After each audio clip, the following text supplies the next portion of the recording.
How y'all doing today? Happy afternoon. Those that celebrate 4th of July. Yeah, I know. Happy 4th of July, I guess. You know. But anywho, I want to talk to y'all about something really quickly. So you know about this climate change thing that's been going on. You know, a very controversial topic that everyone is, talking about.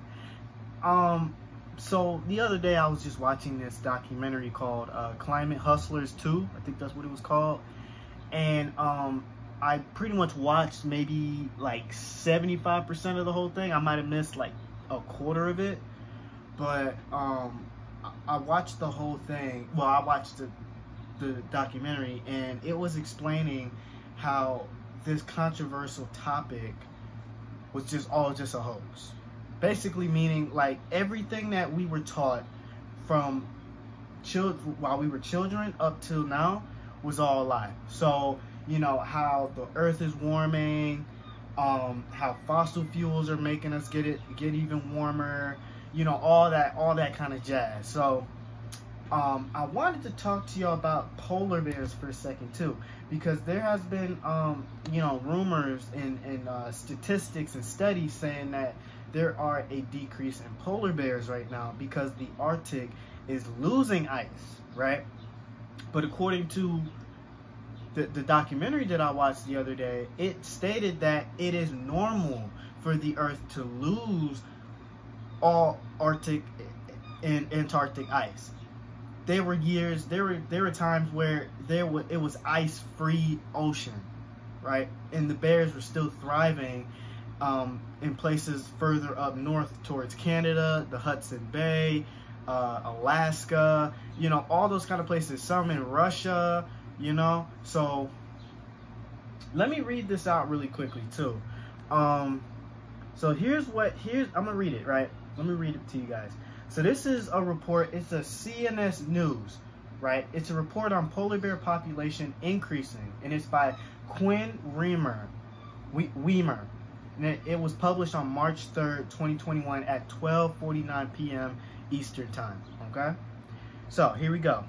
Although the International Union for Conservation of Nature contends that melting sea ice caused by global warming is causing the polar bear population to decrease. A new report by evolutionary biologist Dr. Susan Crockford reveals that the global population of polar bears is now almost 30,000, up from 26,000 in 2015.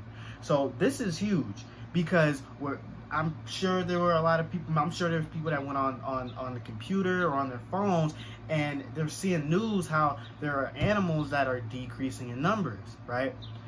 But for example, like the polar bear, there were studies saying that polar bears are starving out, they're dying, there's not enough food, you know. And now that's another thing. I'm sure a lot of you guys are like, why are you trusting this when everyone else is on?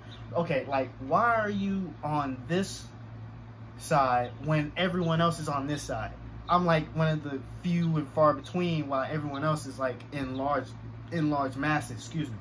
And the reason why I'm saying this is because, or the reason why I think a lot of people should believe this is because there has been a constant news of bad news when it comes to climate change. There was never really much on good news, you know. And for those that really focus on climate change and they're looking up different articles and news, all you see is nothing but bad news, right? And on top of that, and I've noticed too, they keep changing the years where things are going to occur, and it hasn't occurred yet. So now in your mind, you got to think, okay, this year came about, but this event hasn't showed up yet, you know. Like for example, they would talk about how Australia or something like that may lose all their land because of wildfires in this year, but then when that year shows up, it doesn't happen. If anything, it was the total opposite. They end up rebuilding those habitats and they're thriving. So I'm just saying, I mean, look, I'm doing some of the research and I'm looking at this like, okay, not a lot of people are really focusing on this because it's a bandwagon. That's what I learned. It's a bandwagon. A lot of us, we humans, when something sounds good, we're going to go for that, especially in the masses. So if you saw or you see other people going for, oh no, climate change is real, and it's like 1,000 people and you see maybe 200 people saying, no, I beg to differ, things hasn't happened yet, you're going to go to the masses first. Because in your mind, you're like, okay, I got to be in that bandwagon for once. You know, I got to be in that because I believe they're right because there's more people on that side. So I'm just saying. In February 27th report, Crawford clarifies that the IUCN's 2015 Red List assessment for polar bears, which Facebook uses as an authority for fact-checking, is seriously out of date, according to a statement from the Global Warming Policy Foundation in London. New and compelling evidence shows that bears in regions with profound summer ice loss are doing well. So you hear from, this is from a PhD, okay? This is a PhD doctor in evolutionary, an evolutionary biologist. So you're hearing it from this, right? And like I said, a lot of us have went through this bandwagon, you know, and I think what we need to do is start researching and really look into what's really going on. Because if the events were happening on those particular years, we would have never seen no polar bears. We would have seen something. We would have seen polar bears down to 6,000. Okay, and look, we're gonna keep going. The U.S. Geological Survey estimated the global population of polar bears at 24,500 in 2005. Okay, that's what? What's that? What, about 17 years ago? 17, 18 years ago? They're at 24,500 bears in 2005. 17 years ago. 17 years from now, they're up to 30,000 now. So I'm just saying, come on, like I think now that, you know what, hold on, let me finish this. According to the State of the Polar Bear Report by Dr. Crawford, in 2015, the IUCN Polar Bear Specialist Group estimated the population at 26,000, ranging from 22,000 to 31,000, but additional surveys published since then have brought the total to near 30,000 and may arguably be as high as 39,000. I'm just saying, like, and look, I'm sure a lot of us, some of us may have a PhD in science and in the science field. Look this up, you know, and I'm looking at it right now. It's saying back in 2005, it was 24,500 animals at that time, and 17 years later, they reached past 30,000. Okay, so I'm just saying, you know, I think now that after like taking a look at this, because I'm gonna check out other animals, I'm gonna see how they're thriving, you know, because if they're saying okay, they're losing ice, they're about to perish, they're not. In an ice-free ocean, they're doing just fine. So let me keep going. This is only a slight to moderate increase, but it is far from the it is far from the decline of polar bears experts expected, given a drop of almost 50% in sea ice level since 1979, says Crawford. This indicates summer sea ice levels are not as critical to polar bear survival as USGS biologists assume. Despite 2020 having had the second lowest September ice extent since 1979 after 2012, there were no reports from anywhere around the Arctic that would suggest polar bears were suffering as a result. No starving bears, no drowning bears, and no marked increases in bear conflicts with humans. Indeed, contrary to expectations, several studies have shown that polar bears in many regions have been doing better with less summer ice, either because multi-year ice has been replaced with more productive seasonal ice, or because the increased primary productivity that has come with longer ocean water seasons has been a net benefit, claims Crawford. Okay, we're almost done, y'all. So y'all kind of hear what I'm saying? Like they're not gonna perish as far as I'm looking at it. And like I said, a lot of y'all may not believe this, you know.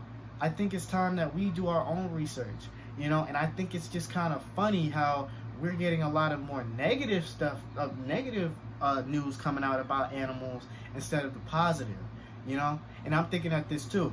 If there are issues like of this climate change happening, there should be immediate action, because they know that these bears are very vital for the Arctic's ecosystem, because without them there would have been an increase in like seals and stuff. You would have heard the news about there's like an increase in seals and no sight of bears. So I'm just saying, like I think, and this is what I learned from the documentary, I think it's time that we use our critical thinking, because what happens is the government is doing this. So that's what I've learned. I learned that the government is making these lies to make us young people and even younger people, like for example like Greta Thunberg, to believe that this is happening when really it's not.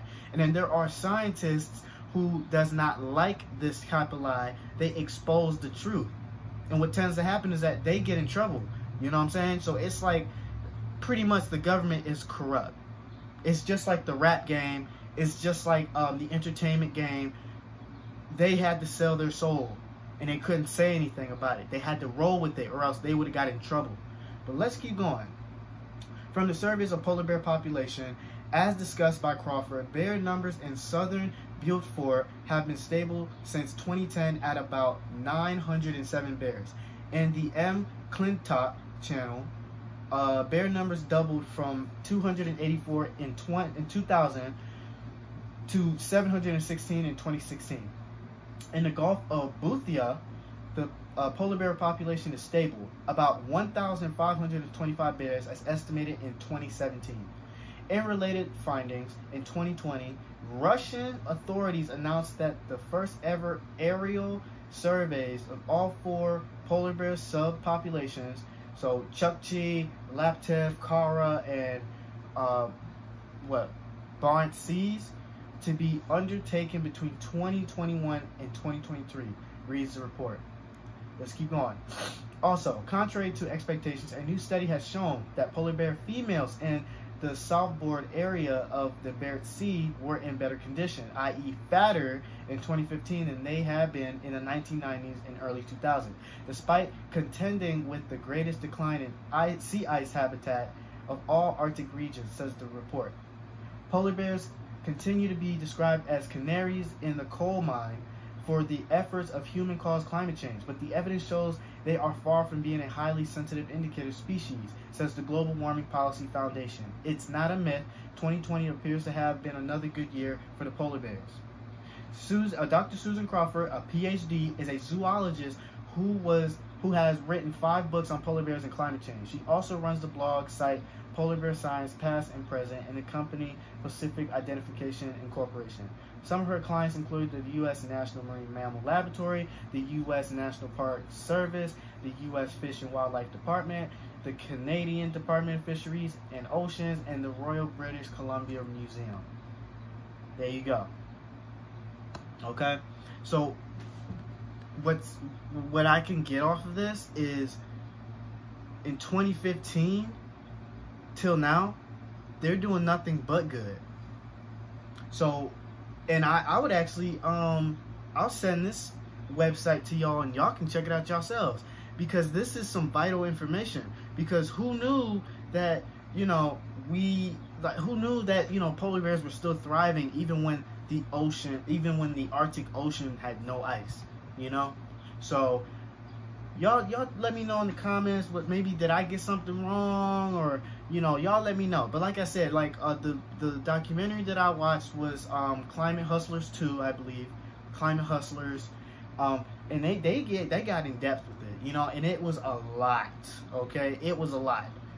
So you guys check that out, and I will shoot this link to y'all, and y'all can read it yourselves. Okay, I'm gonna drop another video in like a few minutes though, but y'all let me know. Like, comment, subscribe.